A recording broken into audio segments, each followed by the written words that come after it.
કેમ છો વિદ્યાર્થી મિત્રો? હું આરદીપ જોશી આપ સૌનું એજી એજ્યુકેશન વર્લ્ડમાં સ્વાગત કરું છું. વિદ્યાર્થી મિત્રો, ગયા લેક્ચરની અંદર આપણે છે એ આંકડાશાસ્ત્ર યુનિટના અગત્યના સૂત્રોનો અભ્યાસ કર્યો હતો. આજે આપણે એક મધ્યકની રીત, જે પ્રત્યક્ષ રીત છે, તેનો અભ્યાસ આપણે આજે કરવો છે. વિદ્યાર્થી મિત્રો, આપણી સમક્ષ સ્ક્રીન પર છે એ રકમ તો તૈયાર જ છે. ચલો જોઈએ છીએ કયા પ્રકારે પ્રશ્ન પૂછેલો છે. ગણિતના 100 ગુણના પ્રશ્નપત્રમાં 30 વિદ્યાર્થીઓએ મેળવેલ ગુણનું આવૃત્તિ વિતરણ કોષ્ટક નીચે મુજબ છે. આપણને વર્ગ અંતરાલ આપેલો છે અને વિદ્યાર્થીઓની સંખ્યા, જે આપણી આવૃત્તિ છે તે બંને આપણને આપેલું છે. વર્ગ અંતરાલ છે 10 થી 25, ત્યારે આવૃત્તિ 2 છે. 25 થી 40, ત્યારે આવૃત્તિ 3 છે. બરોબર છે. આ રીતે છે અહીંયા આવૃત્તિ અને આપણે વર્ગ લંબાઈ છે, વર્ગ અંતરાલ છે, એને જોઈએ કે જેને આપણે વર્ગ તરીકે ઓળખીએ છીએ, તે આપણને એક સમાન રીતે આપેલા જોવા મળે છે. અહીંયા આપણને દાખલો કઈ રીતની મદદથી પૂછવામાં આવ્યો છે? તો કે પ્રત્યક્ષ રીતની મદદથી છે એ આપણને મધ્યક મેળવવાનું કહેવામાં આવ્યો છે. બરોબર છે. તો આપણે એ જ મેથડથી દાખલો ગણવો પડે, બીજી અન્ય રીતથી છે એ દાખલો ગણી શકતા નથી. તો આજનો આપણો દાખલો છે એની શરૂઆત કરીએ. તો વિદ્યાર્થી મિત્રો, કોષ્ટક પણ આપણે અહીંયા તૈયાર કરી રાખ્યું છે કે ભાઈ વર્ગ અંતરાલ છે એ 10 થી 25, ત્યારે વિદ્યાર્થીઓની સંખ્યા આટલી છે. આ રીતનું કોષ્ટક તમે એક વખત નજર કરી શકો છો. બરોબર. આ રીતે જ્યારે દાખલો ગણવાનો હોય ત્યારે આ મુજબનું આપણે કોષ્ટક છે એ તૈયાર કરવાનું થતું હોય છે. વિદ્યાર્થી મિત્રો, આપ સર્વે જાણો છો કે અહીંયા વર્ગ અંતરાલ બાદ વિદ્યાર્થીઓની સંખ્યા છે જે આપણી આવૃત્તિ છે, એટલે તેને fi તરીકે પણ ઓળખી શકીએ છીએ. બરોબર છે. ત્યારબાદ વાત કરીએ તો વિદ્યાર્થી મિત્રો, હવે જ્યારે આપણે પ્રત્યક્ષ રીતથી દાખલો ગણવાનો હોય ત્યારે આપણે મધ્ય કિંમતની જરૂર પડે છે. તો સૌપ્રથમ એની મધ્ય કિંમત xi ગોતવાની થાય છે. મધ્ય કિંમત જેને આપણે અગાઉના લેક્ચરમાં ઓળખી ગયા xi તરીકે ઓળખવામાં આવે છે. બરોબર છે. હવે મધ્ય કિંમત ગોતવાની શરૂઆત કરીએ તો સૌપ્રથમ મધ્ય કિંમતનું સૂત્ર અહીંયા છે આપણે લખીએ છીએ. બરોબર. મધ્ય કિંમત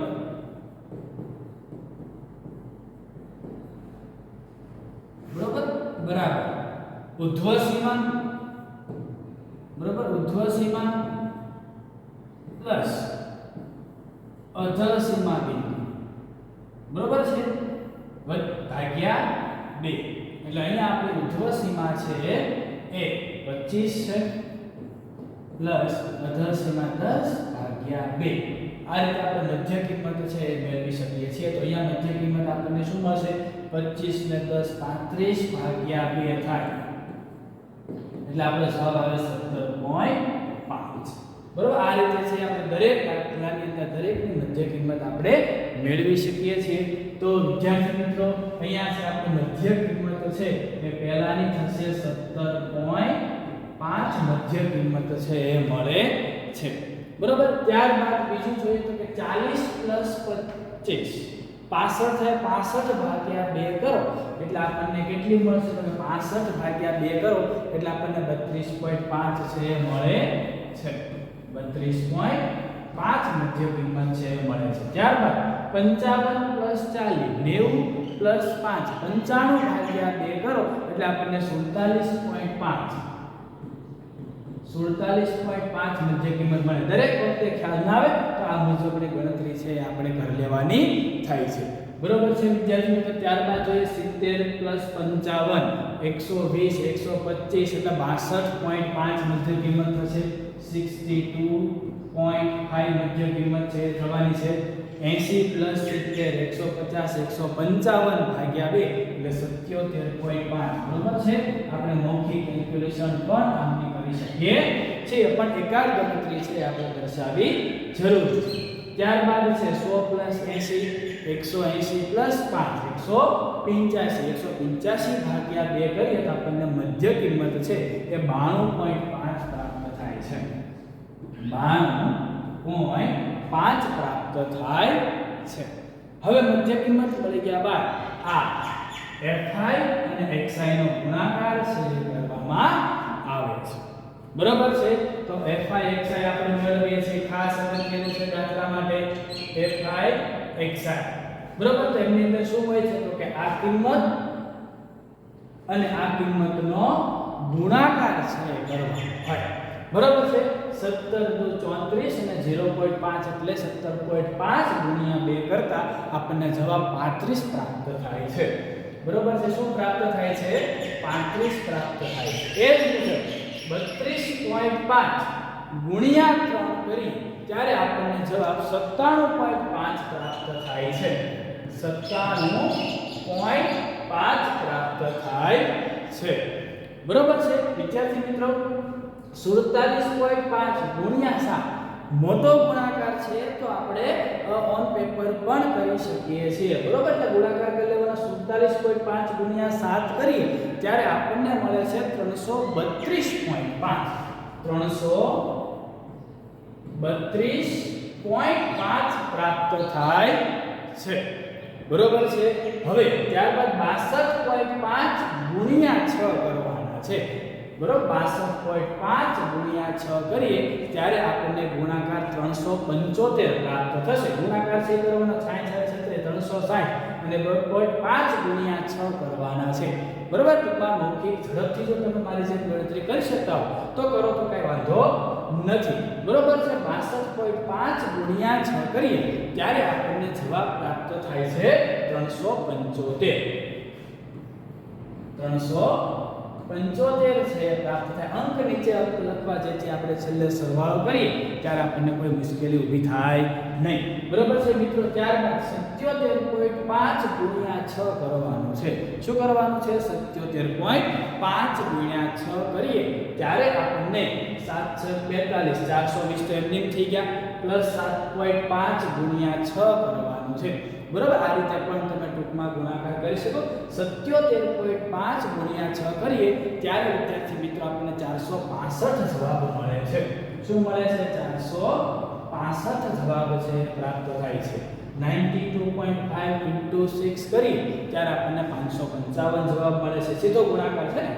9 * 6 = 54 ને 2.5 ગુણ્યા 6 કરો એટલે ઉપરના જે મળે એ 15. બરોબર ને આપણને? તો અહીંયા 92.5 * 6 કરીએ ત્યારે 555 જવાબ પ્રાપ્ત થાય છે. બરોબર છે. હવે આપણે ગોતવાનું છે શું? તો કે આપણે સૂત્રને અનુરૂપ જે કિંમતોની જરૂરિયાત હોય તે આપણે મેળવવાની રહેતી હોય છે. બરોબર, સૌપ્રથમ આપણે છે એ સિગ્મા fi ની જરૂર છે. તો અહીંયા સિગ્મા fi બરોબર છે. 6 * 12 ને 6 18 ને 7 25 25 ને 5 30 જે આપણને રકમની અંદર પણ આપી દીધેલું છે. તો આની આપણે જરૂરિયાત હતી આપણને પ્રાપ્ત થઈ જાય છે. બરોબર છે. અહીંયા 0.5 એક થઈ જવાનો છે. હવે અહીંયા સિગ્મા fi xi એટલે શું? તો કે આ તમામનો સરવાળો છે આપણે કરવાનો થાય છે. બરોબર, આ 0.5 નો એક તરીકે ઉમેરી દઉં છું. બરોબર છે. 5 ને 5 10 ને 5 15 15 ને 7 15 ને 7 કેટલા થશે? બરોબર છે. 5 ને 5 10 ને 5 15 15 ને 2 17 17 ને 3 20 ને 24 24 ને 5 24 ને 5 29 ને ઓલો અડધો. બરોબર છે. એને જવાબની અંદર છે તમે કાઉન્ટ કરવાનો રહેશે. વિદ્યાર્થી મિત્રો, આ રીતે ક્રમશઃ એક એક પદનો છે સરવાળો કરતો જવાનો થાય છે. બરોબર છે. એમને તમે મૂકો. બરોબર છે. અહીંયા 0 એટલે પછી અહીંયા સરવાળો કરવાનો થાય છે. જો તમે ડાયરેક્ટ પ્લસ પ્લસ કરતા જાવ તો વાંધો નથી, પરંતુ આપણે જે નાના હતા ત્યારે જે મુજબ ગુણાકાર કરતા આ રીતે ક્રમશઃ એ મુજબ આપણે ગુણાકાર કરતો જવાનો રહેશે. બરોબર છે. તો એમનો સરવાળો છે જ્યારે તમે કરશો ત્યારે આપણને છે 1860 સરવાળો છે પ્રાપ્ત થાય છે. એકવાર વેરીફાઈ કરી લેવું. બરોબર, 1860 સરવાળો છે આપણને થતો જોવા મળે છે. ઓકે, તો આપણી પાસે આ બે કિંમતો જેની આપણે રિક્વાયરમેન્ટ હતી એ આપણને અહીંયા પ્રાપ્ત થાય છે. બરોબર, હવે સૂત્ર યાદ કરીએ. સૂત્રની અંદર કિંમતો મૂકવાનો પ્રયત્ન કરીએ છીએ. તો આપણું પ્રત્યક્ષ રીતનું સૂત્ર શું હતું? તો કે ભાઈ x બાર બરાબર સિગ્મા fi xi ના સિગ્મા fi. બરોબર છે.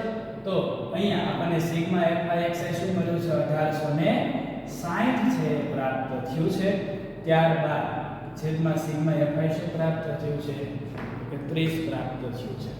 એક એક શૂન્યને તમે કેન્સલ કરો તો આપણે બધા જાણીએ છીએ કે ભાઈ આને છે એ ભાગવામાં આવે અહીંયા આવે 3 દુ 6 કેટલા થાય 3 દુ 6 અને 3 6 18 આ રીતે છે એ તમે ભાગાકાર કરી શકો છો. થોડું વ્યવસ્થિત રીતે આપણે લખી દઈએ જેથી તમને છે એ ખ્યાલ આવે.